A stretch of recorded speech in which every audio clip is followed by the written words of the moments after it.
Assalamualaikum warahmatullahi wabarakatuh. Perkenalkan, nama saya Muhammad Fal Ghifari. Di sini kami akan menjelaskan sedikit tentang materi kelompok kami yang berjudul Pertimbangan Masa Depan mengenai Komunikasi Data. Daftar kelompok kami ialah yang pertama Muhammad Fal Ghifari, saya sendiri. Yang kedua ialah Zuli Arifin. Yang ketiga ialah Ahmad Hasanurizal. Yang keempat ialah Delva Septriana Saputra. Yang kelima ialah Muhammad Zamzami. Yang keenam ialah Khairul Umadi. Yang ketujuh ialah Muhammad Dafa Syafiola. Dan yang ke-8 ialah Akmal Fikar. Dan selanjutnya akan dijelaskan oleh pemateri pertama, yaitu Zuli Arifin. Perkembangan teknologi komunikasi data. Yang pertama, era kabel. Perkembangan dimulai dengan kabel tembaga dan fiber optik untuk transmisi data. Yang kedua, revolusi nirkabel. Teknologi nirkabel seperti Wi-Fi, Bluetooth, dan jaringan seluler memungkinkan koneksi tanpa kabel. Yang ketiga, era cloud computing. Cloud computing menawarkan penyimpanan dan akses data yang fleksibel melalui jaringan. Yang keempat, masa depan komunikasi data. Teknologi seperti 5G, IoT, dan AI akan membentuk komunikasi data di masa depan. Tantangan dalam komunikasi data di masa mendatang. Di atas ada 4 cara untuk mengatasinya. Yang pertama, meningkatnya volume data. Jumlah data yang dihasilkan dan dikonsumsi terus meningkat secara eksponensial. Yang kedua, kebutuhan bandwidth. Permintaan bandwidth dan kecepatan transmisi data terus meningkat seiring dengan kebutuhan yang baru. Yang ketiga, keamanan data. Memastikan keamanan data dari ancaman cyber dan melanggar privasi menjadi semakin penting. Dan yang terakhir adalah efisien energi. Mencari cara untuk mengoptimalkan konsumsi energi dalam sistem komunikasi data menjadi prioritas. Kebutuhan bandwidth dan kecepatan transmisi data. Yang pertama, meningkatkan resolusi.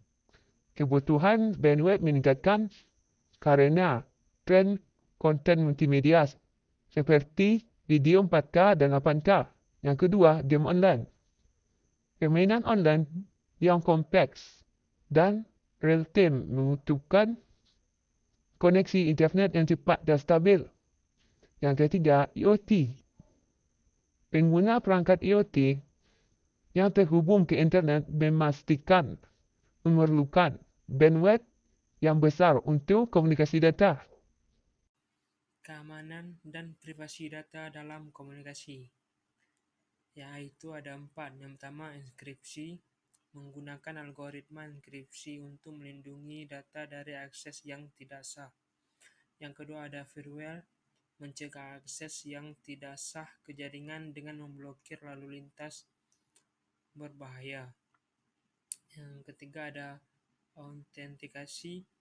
Memastikan identitas pengguna dan mencegah akses yang tidak sah ke sistem. Yang keempat, ada manajemen akses. Mengatur hak akses dan izin pengguna untuk mengontrol akses ke data. Dan industri dalam pengembangan komunikasi data. Pertama itu ada pemerintah. Satu, mendorong investasi dalam infrastruktur komunikasi data. Yang kedua ada membuat regulasi dan standar untuk memastikan keamanan privasi data. Yang ketiga ada meningkatkan literasi digital untuk masyarakat. Dan ada yang kedua, industri. Terbagi menjadi 3. Pertama, mengembangkan teknologi komunikasi data terbaru dan inovatif. Yang kedua, membangun ekosistem komunikasi data yang kuat dan terintegrasi. Yang ketiga, ada mempromosikan dan adopsi teknologi komunikasi data yang baru.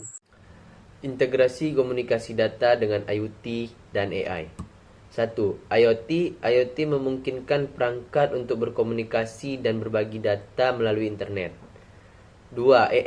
AI digunakan untuk menganalisis data yang dikumpulkan oleh perangkat IoT, menghasilkan wawasan yang berharga. 3. Komunikasi data. Jaringan komunikasi data yang kuat dan andal diperlukan untuk mendukung komunikasi antara perangkat IoT dan AI. Kesimpulan dan prospek masa depan komunikasi data. Yang pertama, peningkatan keterhubungan. Komunikasi data akan terus menghubungkan orang dan dunia dalam berbagai cara. Yang kedua, inovasi teknologi, yaitu teknologi baru seperti 6G dan quantum computing akan mengubah lanskap komunikasi data. Terus yang ketiga, yaitu tantangan dan peluang. Tantangan seperti keamanan data dan privasi harus ditangani untuk memaksimalkan peluang komunikasi data.